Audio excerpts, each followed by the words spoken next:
ज्ञान book channel में आपका स्वागत है। आज हम एक कहानी सुनाने जा रही हूँ जिसको सुनने के बाद आप अपने अंदर अहंकार का भाव उत्पन्न नहीं होने देंगे। तो ऐसा ही ज्ञानवर्धक मोटिवेशन कहानी सुनने के लिए आप हमारे चैनल को लाइक, शेयर और सब्सक्राइब करके नए हो तो बेल आइकन दबा दीजिए, तो आपको नया वीडियो का नोटिफिकेशन मिलता रहेगा। तो चलिए सुनाती हूँ। एक बार की बात है, एक संभलपुर गांव में एक दर्जी रहता था। वह बहुत ही मेहनती और ईमानदार व्यक्ति था, लेकिन वह गरीब था। जब उसकी शादी हो गई तो उसका घर का खर्चा भी बढ़ गया। उसकी पत्नी भी बहुत ही सुशील और बुद्धिमान थी।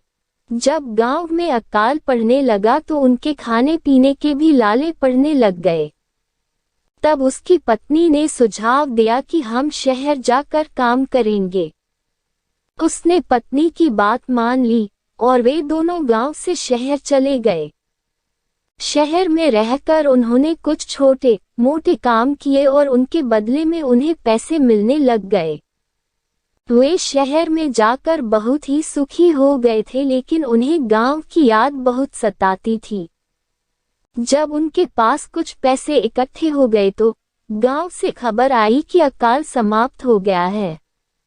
वो लोग शहर से गांव की ओर रवाना हो गए। रास्ते में चलते चलते उन्हें एक ऊंटनी दिखाई दी।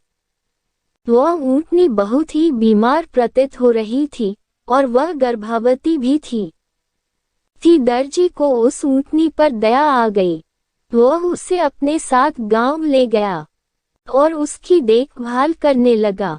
कुछ ही दिनों में अच्छी खान पान के कारण वह ऊंटनी पूरी तरह से स्वस्थ हो गई और उसने प्रसव करके एक ऊंट के बच्चे को जन्म भी दिया। वह ऊंट का बच्चा मनो अपने साथ दर्जी का भाग्य लेकर आया हो। ऊंट के बच्चे के आते ही उसके सभी काम आसानी से संपूर्ण हो जाते और किसी भी प्रकार की समस्या भी नहीं होती थी। उस गांव में एक चित्रकार गांव की जीवन शैली पर चित्रकला करने आया था। जब उसे पेंटिंग करने के लिए ब्रश की आवश्यकता होती तो वह दर्जी के घर जाकर उस ऊंट के बच्चे की दुम के बाल लेकर उसका ब्रश बना लेता था और चित्रकला करता था। कुछ दिन चित्रकला करने के बाद वह चित्रकार गांव से चला गया।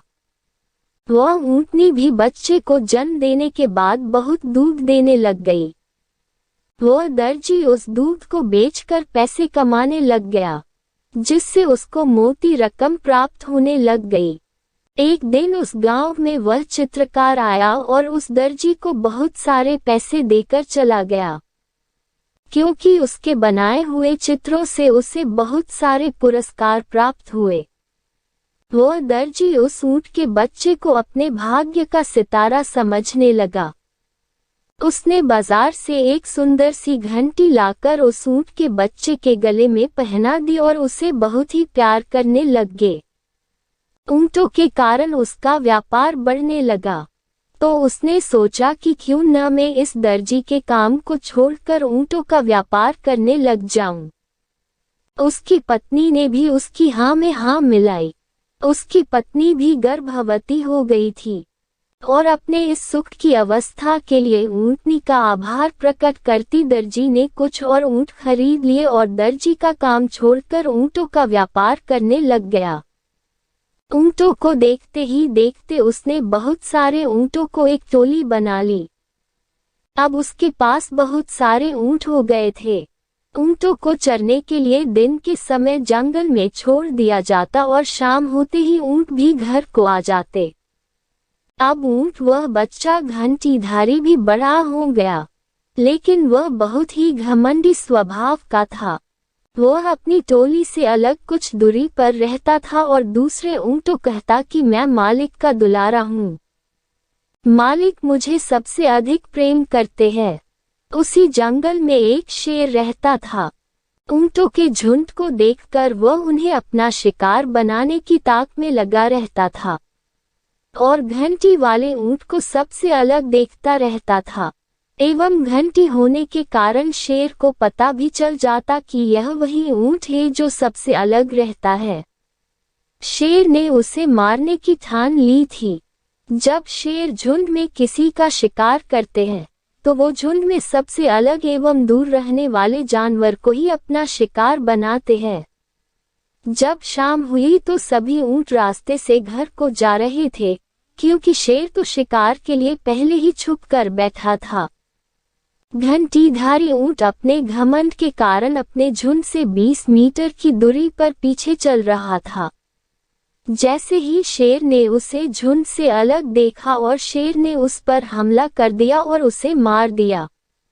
इस प्रकार वह ऊंट अपने साथियों से अलग होने के कारण मारा गया। इस कहानी से हमें यह सीख मिलती है कि स्वयं को दूसरे से श्रेष्ठ समझना अहंकार की वजह से विनाश का कारण बनता है। इसलिए कभी भी अपने साथियों में या अन्य व्यक्तियों में खुद को श्रेष्ठ नहीं समझना चाहिए। दोस्तों, अगर यह कहानी पसंद आई हो तो आप हमारे चैनल को लाइक, शेयर और सब्सक्राइब करके बेल आइकन दबा दीजिए। प्लीज़ एक लाइक और एक सब्सक्राइब कर दीजिए। आपका एक लाइक और एक सब्सक्राइब हमारे जीवन में बहुत ही मायने रखता है। प्लीज़ कर दीजिए। आपका धन्यवाद।